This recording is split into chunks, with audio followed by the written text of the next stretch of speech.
흑마을 사람들 이범선 자동찾기를 가제도 오르는데 심리 내리는데 심리라는 영을 구름을 뚫고 넘어 또 그 밑의 골짜기를 30리 더듬어 나가야 하는 마을이었다. 강원도 두매의 이 마을을 관에서는 뭐라고 이름 지었는지는 몰라도 그들은 자기네 곳을 항마을이라고 불렀다. 무더기 핀 진달래꽃이 분홍무늬를 놓은 푸른 산들이 사면을 둘러싼 가운데 소복이 들어앉은 7집이 이 마을의 전부였다. 영마루에서 내려다보면 꼭 새둥우리 같았다. 마을 한가운데에는 한 그루 늙은 소나무가 섰고 그 소나무를 받들어 모시듯 둘레에는 집집마다 울 안에 복숭아 꽃이 활짝 피어 있었다. 때때로 목청을 돋우어 길게 우는 낫닥의 소리를 받아 우물가 버드나무 밑에서 애들이 부는 거들피리 소리가 피리피리 필리리리 역마루에까지 아지랑이를 타고 피어올랐다. 이 항마을 이장 영감과 서당의 박 훈장은 지팡이로 턱을 괴고 역마루에 나란히 앉아 말없이 마을을 내려다보고 있었다. 그들은 둘이 다 오늘 아침 면사무소 마당에서 손자들을 화물 자동차에 실어 보내고 돌아오는 길이었다. 외놈들은 끝내 이 두매에서까지 병정을 뽑아냈던 것이다. 두 노인은 흐린 눈으로 똑같이 저 밑에 마을 한가운데 소나무를 물끄러미 내려다보고 있었다. 그들은 아침부터 지금 다시 기울도록 30리 길을 같이 걸어오면서도 거의 한마디의 말도 없었다. 이윽고 이장 영감이 지팡이와 함께 쥐었던 장죽으로 걸터앉은 바위등을 가볍게 두들기며 입을 열었다. 하기 안 온 지가 벌써 30년이 넘어. 그렇지, 올해 36년째인가? 박 훈장은 여전히 마을을 내려다보는 채였다. 내가 44이던 해니까. 그렇군, 꼭 36해째구나. 이장 영감은 장죽에 담뱃가루를 담으며 한숨을 쉬었다. 또다시 그 느릿느릿한 잠꼬대 같은 대화마저 끊어졌다. 꼬끼오 또 한 번 마을에서 닭이 울었다. 다음은 고요하다. 졸리도록 따스한 봄볕이 흰 무명옷의 등에 간지러웠다. 이장 영감은 갓근과 함께 흰 수염을 한번 길게 쓸어내렸다. 항마을 얼마나 아름답고 포근한 마을이었노. 이장 영감은 어느새 황소 같은 떡거머리 총각으로 돌아가 이글이글 타오르는 화토불을 돌며 덩실덩실 춤을 추고 있었다. 옛날 항마을 해마다 봄이 되면 한 쌍의 학이 찾아오곤 했었다. 언제부터 학이 이 마을을 찾아오기 시작하였는지는 아무도 모른다. 어쨌든 올해 여든인 이장 영감이 아직 나기 전부터라 했다. 또 그의 아버지가 나기도 더 전부터라 했다. 씨 뿌리기 시작할 바로 전에 학은 꼭 찾아오곤 했었다. 그러고는 정해두고 마을 한가운데 서 있는 노송 위에 집을 틀었다. 마을 사람들은 이 노송을 학나무라고 불렀다. 학이 돌아온 날은 학마을의 가장 큰 잔칫날이었다. 그날은 밤이 깊도록 학나무 밑에 화투불이 이글이글 탔다. 불가에 둘러앉은 젊은이들은 막걸리를 사발로 마구 들이켰다. 그러면 마을 처녀들은 이렇게 마셔대는 막걸리와 안주를 떨어지지 않게 말라야 했다. 그런 때면 그 처녀가 화투불을 싸고 빙 둘러앉은 청년들 중 누구의 어깨너머로 술이나 안주를 넘겨놓는가가 문제였다. 처녀가 술이나 안주를 누구의 어깨너머로 살짝 넘겨놓으면 그때마다 일제히 와 하고 함성이 울렸다. 그때 탄실이는 꼭 억새 지금의 이장 영감의 어깨너머로 듬뿍듬뿍 안주를 날라다 놓곤 하였다. 그러면 또 와 함성을 울렸다. 억새는 슬쩍 뒤를 돌아보았다. 탄실이는 긴 머리채를 흔들며 달아나면서도 억새를 향하여 눈을 흘기는 것만은 잊지 않았다. 억새는 그저 즐거웠다. 학으로 하여 즐거운 이야기는 말 처녀들에게도 있었다. 처녀들도 역시 학이 좋았다. 그네들은 물을 기르러 바구물로 갔다. 그러자면 꼭 학 나무 밑을 지나가야 했다. 그런데 어쩌다 학의 똥이 처녀들의 물동이에 떨어지는 일이 있었다. 그러면 그 처녀는 그 해 안에 시집을 간다는 것이었다. 그래서 나이 찬 처녀들은 물동이를 이고 학 나무 밑을 거닐 때면 걸음걸이가 더욱 의젓하였다. 한 해에 한둘은 꼭 물동이에 학의 똥을 받았다. 그리고 그들은 틀림없이 그 해 안에 시집을 가곤 하였다.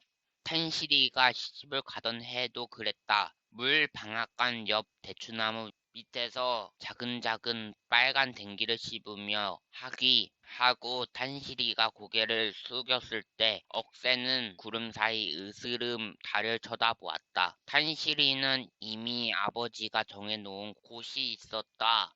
한참 만에 억새는 탄실이의 보동한 손목을 꽉 붙들었다. 그러나 그 가을에 탄실이는 울며 단풍 든 영을 넘어 이웃 마을로 시집을 가고 말았고 다음 해부터 한날이 와도 억새는 춤을 추지 않았다. 이장이 44살이 되던 해였다. 씨 뿌릴 준비를 다 해놓고 마을 사람들은 학을 기다렸다. 그런데 웬일인지 계절이 다 늦도록 학은 돌아오지 않았다. 그들은 하는 수 없어 학 없이 씨를 뿌렸다. 가뭄이 들었다. 봄 내 여름 내 비 한 방울 안 왔다. 모든 곡식은 바삭바삭 말라버렸다. 마을 사람들은 그저 헛되이 향나무만 쳐다보았다. 향나무에는 지난 해에 틀었던 학의 동우리만 빈 채 달려 있었다. 학만 있었으면 마을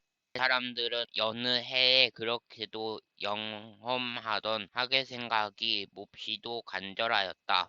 이럴 때면 학은 늘 하늘과 그들 사이에 있어 주었었다. 가뭄이 들어도 그들은 학나무를 쳐다보았다. 그러면 학이 그 긴 주둥이를 하늘로 고추고 비오 비오 울어 고해주는 것이었다. 그러면 또 하늘은 꼭 비를 주시곤 했다. 장마가 져도 그들은 또 학을 쳐다보았다. 이번엔 학이 가가 길게 울어주기만 하면 비는 곧 가시는 것이었다. 바람이 불 것도 그들은 미리 알 수 있었다. 학이 삭은 나뭇가지를 잡고 둥우리로 물어 울리면 그들은 곡식을 빨리빨리 걷어들여야 했다. 그러던 그들은 학이 없던 그 해, 그렇게 가뭄이 심해도 이렇게 마을에 고해 볼 길이 없었다. 저녁 때 들에서 돌아오다가는 빨간 노를 등에 지고 그림자처럼 조용히 서서 빠니석양을 받은 학의 빈 둥우리를 오랜 버릇으로 한참씩 쳐다보고 섰을 뿐이었다. 그러던 어느 날 기다리던 비 대신 기막힌 소문이 날아 들어왔다. 외놈들이 우리나라를 빼앗으러 나왔다는 것이다. 마을 사람들은 며칠 동안 김을 맬 생각도 않고 학나무 밑에 모여 앉아 멍히 맞은편 산만 바라보고 있었다. 그런데 또 한 겹 더 겹쳐 마을 안에 열병이 퍼지기 시작하였다. 한 집, 두 집 꼭 젊은 일꾼들이 알아누웠다. 거의 날마다 곡소리가 들렸다. 항마을은 그대로 무덤이었다. 다음 해 봄에도 또 다음 해 봄에도 학은 돌아오지 않았고 6년만 계속되었다. 그러자 이제 학이 버리고 간 이 항마을에서는 살 수 없으리라는 말이 누구의 입에서부터인지 퍼져 나왔다. 한 집이 떠났다. 또 한 집이 떠났다. 그들은 경마루에 서서 한참씩 항나무를 내려다 보다가는 드디어 산을 넘어 어디론지 떠나가곤 하는 것이었다. 근 20가구나 되던 마을이 겨우 7집만 남았다. 그동안 이장 영감도 몇 번이나 밖으로 나가 살만한 곳을 찾아보았다. 그러나 그때마다 번번이 그는 이 항마을을 버리지 못했다. 무쇠 같은 그의 가슴에 첫사랑이 벌겋게 달아오르던 곳이라서만은 아니었다. 그저 어쩐지 이 항마을을 떠나서는 살 수 없을 것만 같았던 것이었다. 그런데 그 학이 어딜 갔을까? 알 수 없지. 살아있기는 살아있을까? 학은 장생불사라지 않아? 장생불사. 이장 영감은 또 한 번 천천히 수염을 내리쓸다 그 끝을 쥐고 내려다 보며 중얼거렸다. 괭괭괭괭괭괭괭 바로 그때였다. 저 밑에 마을에서 꽹과리 소리가 요란스레 들려왔다. 무슨 일이 일어난 신호였다. 이장 영감은 벌떡 일어섰다. 박 군장도 담뱃대를 털며 따라 일어섰다. 그대로 꽹과리 소리는 울려 올라왔다. 잠든 듯 고요하던 마을에 새까만 사람의 그림자들이 왔다 갔다 하였다. 이장 영감은 눈에다 힘을 주고 마을을 살피고 있었다. 학이다, 학이다. 이장 영감은 힐끔 뒤에 박 훈장을 돌아보았다. 박 훈장도 이장 영감을 마주 보았다. 학이다, 학이다. 아직 메아리가 길게 꼬리를 떨고 있다. 둘이다! 분명히 들었다. 그날 과연 학은 마을에 들어와 있었다. 영을 내려와 비로소 학이 돌아온 것을 본 이장 영감과 박 훈장은 얼싸안고 울었다. 왔다. 정말 왔어. 흐흐흐흐. 영감, 이게 꿈은 아니지? 응? 이장 영감, 꿈은 아니지? 으흐흐흐. 이장 영감과 박 훈장은 가시 뒤로 벗겨지는 줄도 모르고 고개를 젖혀 나무 꼭대기만 쳐다보고 있었다. 옛날 본 그 학이었다. 꼭 그대로였다. 그들은 자꾸자꾸 솟아나오는 눈물을 몇 번이나 손등으로 닦았다. 이장 영감과 박 훈장 뒤에 둘러선 마을 사람들의 눈에도 눈물이 글썽글썽 괴어 있었다.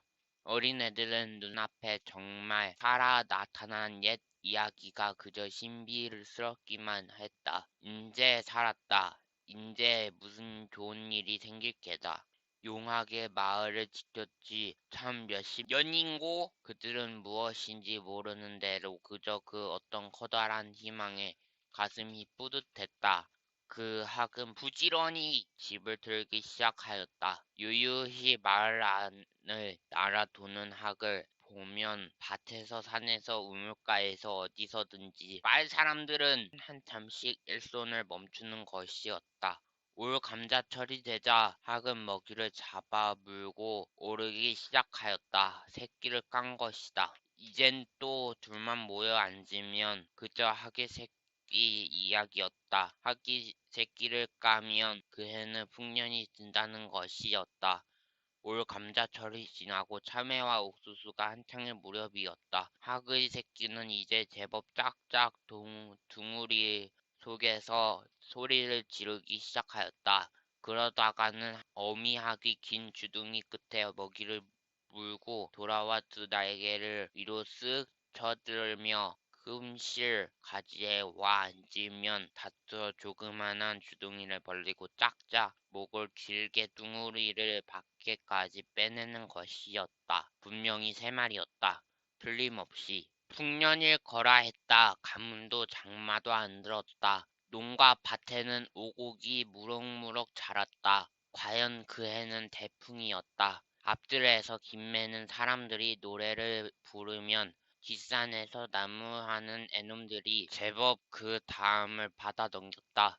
한창 더위도 그 고비를 넘었다. 이젠 이끼를 기다려 걷어들이기만 하면 그만이었다. 그러던 어느 날이었다. 봄에 외놈들에게 병정으로 끌려나갔던 이장내 손자 덕이와 박훈장내 손자 바우가 커다란 외병의 옷을 그냥 입은 채 마을로 돌아왔다. 아, 우리나라가 독립을 했어요, 독립을. 그걸 아직도 모르고 있어요? 이장 영감과 박 훈장은 각각 손자들의 거센 손을 붙들고 또 엉엉 울었다. 내 나라를 도로 찾아 밭에서인지 죽었느니라고 생각했던 손자가 돌아왔대 해서인지 그것조차 분간할 수 없는 기쁨이 그저 범벅이 되어 자꾸 눈물만 흘러내렸다. 항마을은 한껏 즐겁고 풍성하였다. 집집이 따까리가 높이 솟았다. 다음 해 봄에도 학이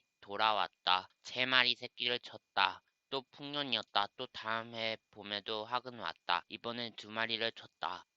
평년이었다. 그 해 가을엔 이장내 손자 덕이가 장가를 들었다. 신부는 바로 이웃에 사는 복내였다. 덕이는 어려서부터 복내가 좋았다. 그러기에 옥수수 같은 것을 꺾어 나눠 먹을 때면 그래 큰 쪽을 복내에게 주곤 하였다. 바우도 같이 복내를 좋아했다. 주워온 밤에서 왕밤만을 골라 복내를 주곤 하였다.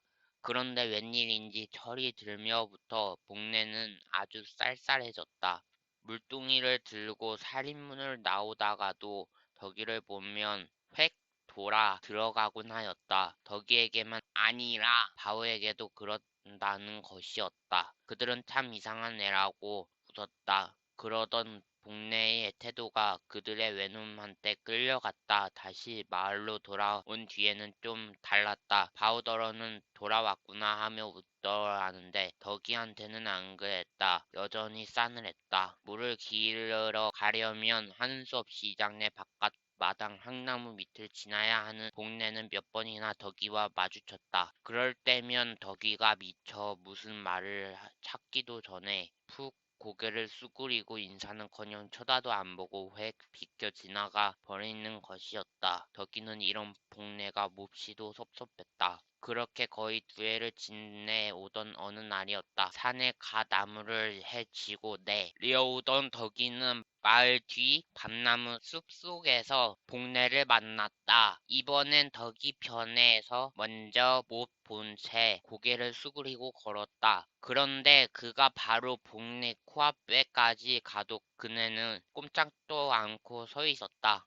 덕이를 보기만 하면 얼굴을 돌리고 달아나던 마을 안에서의 복내와는 달랐다. 덕이는 비로소 눈을 들었다. 그제야 복내는 한 걸음 옆으로 비켜섰다. 여전히 덕이를 쳐다보고 있는 복내의 눈에는 스르르 윤기가 돌았다. 덕이는 길가에 나무지게를 벗어놓았다. 어디 가니? 점점점점점점 복내는 앞으로 다가서는 덕이의 얼굴만 빤히 건너다 볼 뿐 대답이 없었다. 덕이도 그저 복내의 까만 눈을 들여다보고 서 있는 수밖에 없었다. 복내의 눈동자에는 점점 더 윤이 났다. 복내의 눈동자 속에 푸른 하늘이 부풀어 오른다 하는 순간 따르르르 눈물이 뺨으로 굴렀다. 학이 점점점 복내는 가만히 고개를 떨어뜨렸다. 이장 영감은 종일 사랑방 벽에 뒷머리를 대고 앉아 조용히 눈을 감고 있었다. 언제나 무슨 괴로운 일이 있을 때면 하는 그의 버릇이었다. 이장 영감은 복내의 심정을 덕이보다 먼저 눈치채고 있었다. 그와 함께 또 바우의 복내에게 대한 숨은 정도 알고 있는 이장 영감이었다. 그래 덕이가 복내 이야기할 때 그는 아무런 대꾸도 하지 않고 그저 듣고만 있었다. 될 수만 있다면 복내는 딴 마을로 시집을 보내고 싶었다. 덕이, 복내, 바우, 이장 영감에게는 그들이 다 똑같은 자기의 손자 손녀처럼 생각이 드는 것이었다. 그 셋 중에 누구에게도 쓰라린 상처를 주고 싶진 않았다. 저녁때가 거의 되어서야 이장 영감은 가만히 눈을 떴다. 마음을 작정하였다. 그 가을에 덕이와 복내의 잔치가 있었다. 그런데 그 잔치 전날 밤 바우는 마을에서 사라졌다. 그의 홀 어머니도 또 늙은 할아버지 박훈장도 몰랐다.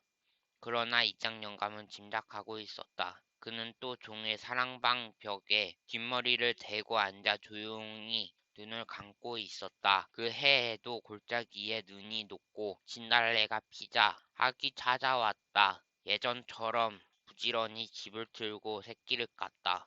2마리의 어미학은 쉴 새 없이 먹이를 물어 올렸다. 그때 2마리 새끼가 주둥이를 내둘렀다. 올해에도 평년작은 된다고들 우선 흉년을 면한 것을 기뻐했다. 그러던 어느 비 내리는 아침이었다. 한 나무 밑에 아주 어린 새끼 한 마리가 떨어져 죽어 있었다. 그 참 흉한 일이로군. 이장 영감과 박 훈장은 몹시 불길한 예감에 사로잡혔다. 이 같은 일은 적어도 그들이 아는 한에서는 일찍이 없던 일이었다. 과연 무서운 변이 마을을 흔들고야 말았다. 그 일이 있은 지 한 달도 채 못 되어서였다. 난데없이 누런 옷을 입은 사람들이 북중령을 넘어 마을로 들어왔다. 50명도 더 넘는 그들은 모두 어깨에 총을 메고 있었다. 그들은 이 마을 사람들을 해방시키러 왔노라 했다. 그러나 마을 사람들은 그 해방이란 말의 뜻을 잘 알 수 없었다. 그런 어느 날 박 훈장네 바우가 소문도 없이 마을로 돌아왔다. 서울서 무슨 공장을 다니다 왔노라는 바우는 전에 없던 흠이 오른쪽 이마에서 눈썹까지 쭉 굵게 그어져 있었다. 몇 해 밖에 나가 있던 바우는 여간 유식해진 것이 아니었다. 그는 항마을 사람들이 모르는 일을 많이 알고 있었다. 바우는 또 밖에 나가 있는 동안에 매우 훌륭해진 모양이었다. 그는 사날에 한 번씩은 그 30리 길이나 되는 면을 꼭 다녀왔다. 그러고는 마을 사람들을 모아놓고 싸움 형편을 전했다. 그때마다 연방해방이란 말을 썼다. 그러던 어느 날이었다. 누런 군복을 입고 어깨에 총을 맨 사람 사나이 셋이 항마을로 들어왔다. 그들은 마을 사람들을 황나무 밑에 모았다. 그리고 긴 연설을 한바탕 늘어놓고 나서 바울을 앞에 내다 세웠다. 이제부터는 박동무가 이 부락의 인민위원장이라고 했다. 인민위원장이란 무엇이냐고 묻는 마을 사람들에게 그들은 그게 바로 이 마을의 가장 높은 사람이라고 했다. 모를 일이었다. 항마을에서는 제일 나이 많은 남자가 이장이를 보아야만 했고 또 그 이장이 항마을의 제일 어른이었다.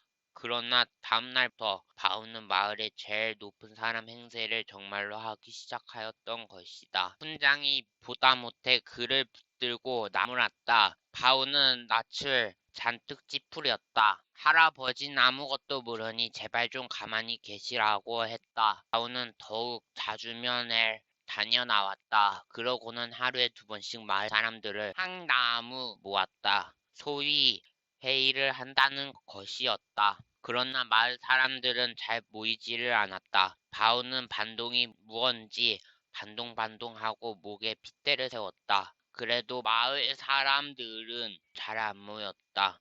그것도 그럴 것이 마을 사람들 사이에는 하기 전에 없이 새끼를 물어 떨어뜨리자 밀려 들어온 그들은 어쨌든 이 항마을을 잘되게 해줄 사람들이 아닌 것만은 분명하다는 말이 퍼지고 있었기 때문이었다. 이런 사유는 안바우는 그 길로 면으로 달려갔다. 그러고는 저녁때가 거의 되어 그는 어깨에 총을 메고 돌아왔다. 그는 곧 또 마을 사람들을 불러 모았다. 몇 사람이 총을 맨 바우를 구경한다고 모였다. 그 자리에서 바우는 또 떠들어댔다. 이마의 흉터가 더욱 험상스레 움직였다. 사업을 방해하는 자는 누구든지 다 반동이라며 큰 소리를 질렀다. 그리고 반동은 사정없이 숙청해야 한다고는 했다. 이 마을에서는 그런 의미에서 우선저 하악부터 처치해야 한다고 하며 향나무 꼭대기를 가리켰다. 그는 천천히 돌아섰다. 향나무 그루에 세워 놓았던 총을 집어 들었다. 철커덩 총을 쥐었다. 총부리를 들어 올렸다. 바우 옆에 섰던 덕이가 바우의 팔을 붙들었다. 바우는 흠이 있는 오른쪽 눈썹을 쓱 치켜 올리며 덕이의 얼굴을 쏘아 보았다. 놔! 바우는 덕이의 손을 뿌리쳤다.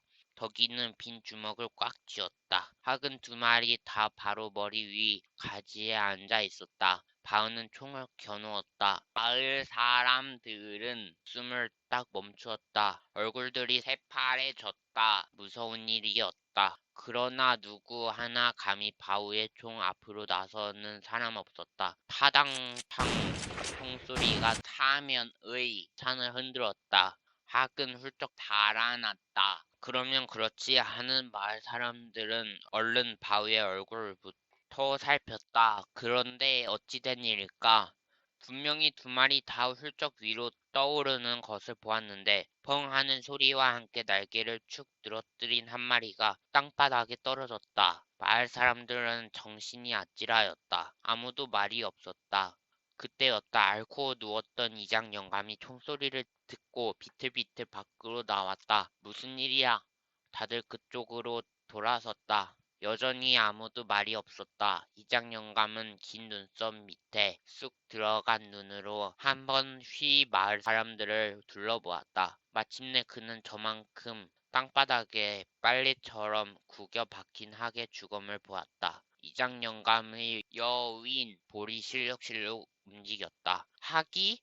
누가 학을? 무서운 노여움이 찬 소리였다. 이장 영감은 팔을 허우적거리며 학이 쓰러진 쪽으로 한 걸음 옮겨 놓았다. 그러나 다음 또 한 발을 내딛다 말고 푹 그 자리에 까무러치고 말았다. 다음 날 아침에도 바우는 마을 사람들 덜어 황나무 밑으로 모이라고 하였다. 한 사람도 응하는 사람이 없었다. 잔뜩 화가 난 바우는 마을에 다 들리도록 고함을 쳤다. 반동 반동. 머리 위에서 푸드덕하기 놀라 날아갔다. 반동 반동. 메아리가 길게 흔들리며 바우에게로 되돌아왔다. 바우는 학나무 밑에 서서 한참 덕이네 대문을 흘겨보다 말고 흥 어디 보자 하고 혼잣말을 뱉고는 영을 넘어 면으로 갔다. 어깨에 가죽끈으로 헤맨 총을 흔들흔들 내저으며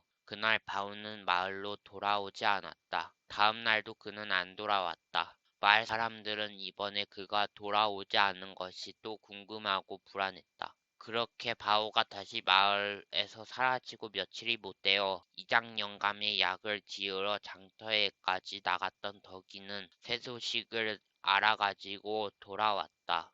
그 동무동무 하던 패들이 우리 군대에게 쫓겨 도로 북으로 달아났다는 것과 그 날 면회 나갔던 바우도 그 길로 그들을 따라 북으로 갔다는 것이었다. 다시 항마을은 조용해졌다. 한 마리만 남은 학은 그래도 애써 새끼를 키웠다. 이장 영감은 사랑 툇마루 양지 쪽에 나와 앉아 짝 잃은 학만 종일 쳐다보고 있었다. 문병을 온 박 군장은 학을 쳐다보기가 두려운 듯 멍히 맞은편 산만 바라보고 있었다. 9월이 되었다. 이제 학의 새끼는 수월이 건너편 낭떠러지에까지 날았다. 그날 아침에도 이장 영감은 일어나는 길로 앞문을 열었다. 학나무 꼭대기를 쳐다보았다. 학이 보이지 않았다. 그는 이상한 예감에 가슴이 울렁거렸다. 좀 더 자세히 둥우리를 살펴보았다. 역시 보이지 않았다. 아침부터 날기 연습을 하는가 했다. 그런데 학은 낮이 기울도록 안 보였다. 갔구나. 이장 영감은 긴 한숨을 쉬었다. 겨울이 되었다. 어느 날 장거리에 나무를 지고 나갔던 마을 사람 한 사람이 헐레벌떡 거리며 이장네 집으로 뛰어들어왔다. 이장님, 큰일 났습니다. 장거리에서 지금 피난을 간다고 야단들이에요. 오랑캐가 새까맣게 밀고 나온다고 지금. 이장 영감은 수염 속에서 입을 한 일자로 꼭 다물었다. 한번 머리를 끄덕였다. 그리고 스르르 눈을 감으며 벽에다 뒷머리를 대었다. 덕이야, 꽹가리를 쳐라. 이윽고 이장 영감은 덕이를 불렀다. 다음 날은 흐릿한 하늘에서 솜같은 눈송이가 펄펄 내리고 있었다. 마을 사람들은 해뜰 무렵에 항나무 밑으로 모여들었다. 남자들은 지게에 지고 여자들은 머리에 이고 어린 것들은 싸웠거나 손목을 잡고 걸렸다. 이장 영감은 마을 사람들이 다 모일 만해서 밖으로 나왔다. 도시를 손바닥까지 끌어내려 지팡이를 싸 쥐었다. 다 모였나? 네, 그런데 저 박 훈장님께서는 덕이가 어깨에 찐 지게를 한번 휘어 올리며 대답하였다. 이장 영감은 잠깐 무엇을 생각하는 듯 고개를 숙였다. 박 훈장이 이장 영감 곁으로 걸어갔다. 영감! 박 훈장은 지팡이 꼭대기에 올려놓은 이장 영감의 손등을 두 손으로 꼭 싸쥐었다. 두 노인 손등에 사뿐사뿐 흰 눈송이가 날아와 앉았다. 알지, 내 다 알지. 이장 영감은 고개를 수그린 채 중얼중얼하였다. 그래도 내겐 그놈 하나밖에. 혹시나 돌아올까 해서. 그럼 그렇고 말고 내 다 알지. 이장 영감은 그저 고개만 자꾸 끄덕거렸다. 박 훈장은 이장 영감의 손을 다시 한번 쓸어보고 한 걸음 뒤로 물러나 털썩 이장내 마루에 주저앉아 버렸다. 으흐흐흐흐 하는 박 훈장의 울음소리를 듣지 않으려는 듯이 이장 영감은 마을 사람들에게로 돌아섰다. 그럼 가자. 이장 영감은 복내의 부축을 받으며 지팡이를 한 손에 들고 선두에 섰다. 그 뒤를 한 줄로 마을 사람들은 따라 걸었다. 박 훈장은 비틀비틀 항나무 밑으로 나갔다. 그리고 어린애 모양 으흐흐흐 으흐흐 울며 눈발 속에 사라져가는 행렬을 언제까지나 바라보고 서 있었다. 부산은 강원도 둠에보다 봄이 일렀다. 한겨울을 그 속에 난 창고 모퉁이에 파릇한 새싹이 돋아올랐다. 그들은 잊어버렸던 것처럼 새삼스레 마을이 그리웠다. 저녁 때 모여 앉으면 그들은 은근히 이장 영감의 얼굴을 살폈다. 이장 영감은 그저 가느스름하게 눈을 감고 묵묵히 앉아 있을 뿐이었다. 그러던 어느 날 따스한 날 그들은 떠났다. 행장이 마을을 떠날 때보다 더 초라했다. 그뿐이 아니었다. 사람 수요가 줄었다. 6가구 23사람이 있던 것이 지금 조그만한 보따리를 지고 이고 나선 것은 19사람뿐이다. 동네에 남동생 하나는 병정으로 뽑혀 나갔고 어린애들은 비지만 먹다 죽었다. 그리고 제일 큰 일은 덕이 아버지가 부도 노동을 하다 괴짝에 치여 죽은 일이었다. 이번엔 기차를 탈 수도 없었다. 걸었다. 올 때만 해도 복내가 옆에서 좀 거들기만 하면 되었던 이장 영감이었으나 돌아가는 길에는 덕이와 복내가 양쪽에서 보축을 해야 했다. 첫날엔 50리, 다음 날엔 40리, 30리 점점 줄어지다가는 하루씩 어느 마을에고 들어가 쉬었다. 그러고는 또 이장 영감을 선두로 하고 걸었다. 이장 영감은 점점 쇠약해졌다. 수염이 기운 없이 축 늘어졌다. 푹 꺼진 두 눈만이 애써 앞을 더듬고 있었다.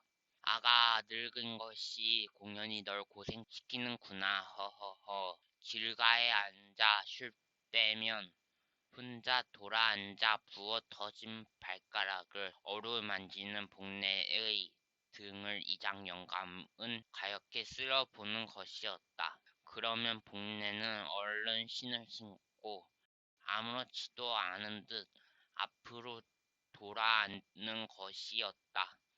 웃어 보이려고 해도 어쩐지 자꾸 눈물이 쏟아져 나와 복내는 끝내 고개를 못 들곤 하였다. 보름째 되던 날이었다. 그들은 드디어 역마루에 섰다. 야, 우리 마을이다. 얘들이 제일 먼저 소리를 질렀다. 모두 바위 위에 아무렇게나 주저앉았다. 멍히 저 아래 마을을 내려다보고 있는 그들의 눈에는 떠나던 날처럼 또 눈물이 징 소리를 내며 개었다. 아무도 말이 없는 가운데 그저 여기저기서 코를 들이키는 소리만 들려왔다. 마을은 변하였다. 황나무는 다 새까만 뼈만 앙상하게 서 있었고 또 이쪽 이장네 집과 북네 집터에는 아직 녹지 않은 흰 눈 가운데 깨어진 장독이 하나 우뚝하니 서 있을 뿐이었다. 그리고 딴 집들은 다행히 그대로 남아 있었다. 단 2사람 남겨놓고 갔던 바우 어머니와 박훈장은 보이지 않았다. 완전히 빈 마을은 눈 속에 잠겨 있었다. 같이 갔어. 바우 녀석이 와서 데려갔을 테지. 그리고 가면서 향나무하고 이장댁에 불을 놓았지. 뭘. 마을 사람들은 보지 않기만 하면 분해하였다. 이장 영감은 박훈장이 쓰던 서당 글방에 누워 조용히 눈을 감고 있었다. 극도로 쇠약해진 그는 때때로 한숨을 길게 내쉬곤 하였다. 덕이는 이제 농사일을 시작되기 전에 집을 다시 지으리라 생각했다. 그는 괭 이를 들고 옛 집터로 갔다. 그날 덕이는 무너진 벽 밑에서 반타다 남은 시체를 하나 파내었다. 박훈장이었다. 이장 영감은 덕이에게서 그 말을 듣고도 놀라지 않았다. 그는 마치 다 알고 있었다는 듯이 그저 고개를 끄덕거렸을 뿐이었다. 그래도 눈물이 베개로 굴러 떨어졌다. 그날 밤 이장 영감도 갑자기 세상을 떠나고 말았다. 덕이의 손을 더듬어 잡은 이장 영감은 여전히 눈을 감은 채 간신히 입을 움직였다. 항나무를 이장 영감은 잠들듯이 숨을 거두었다. 흰 수염이 길게 가슴을 내리덮고 있었다. 상여는 둘인데 상주는 덕이 한 사람이었다. 그날 마을 사람들은 모두 뒷산으로 따라 올라갔다. 피난을 가던 때처럼 이장 영감이 앞서갔다. 저녁 때가 거의 다 되어서야 그들은 산을 내려왔다. 이번엔 덕이가 맨 앞에 두 주의 위패를 모시고 걸었고 그 바로 뒤를 북내가 흰 보자기로 뿌리를 싼 조그만한 애송나무를 하나 어린애를 아는 것처럼 안고 따르고 있었다.